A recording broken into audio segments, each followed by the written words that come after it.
All right, so calving sheds.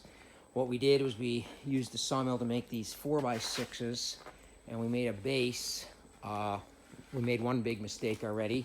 This is the skid, and as you can see, the skid should stick out past to pull it, and it doesn't. So that was a screw up on our part, just in terms of thinking and measuring, and that's why we're building the first one. So we're gonna obviously have to correct that on a subsequent ones. Just leave this a little bit longer.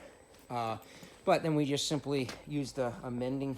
We used some timber locks to put them together, and we put a mending plate on each corner, and then I insisted on an inside Simpson corner, just to make this as strong as possible. And then we took some leftover treated 4x4s and just timber locked that in.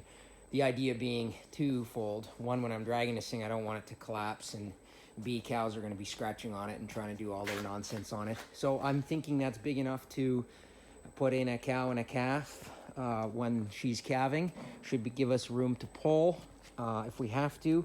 The idea being that it's going to have 3 solid sides and then a partial wall right here, and then this front here is going to be a panel, a gate to go in and out.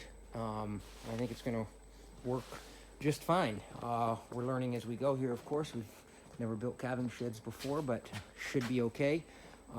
Just get the calves out of the wind and the weather, and I'll be able to scrape all the snow down there and get some straw down there so they got a warm, dry place to have calves.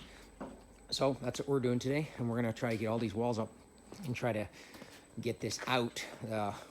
We treated them today, which was unfortunate because the used oil diesel mixture makes such a mess. It's pretty awful.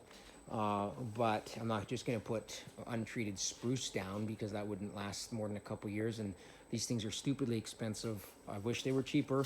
I really admire those farmers that can get away using pallets and shoestring and make a good living. But because I'm starting from scratch and I'm getting older, and to be honest with you, I've got a few financial resources. I'd rather just not have things that are hokey and things I have to fight with. I'd rather build it right the first time, and hopefully these last a long, long time. So that's what we're doing, and we're going to continue to put up walls and continue to brace this thing, and then on the next one we'll make a few adjustments for our screw-ups, and they'll get better and better.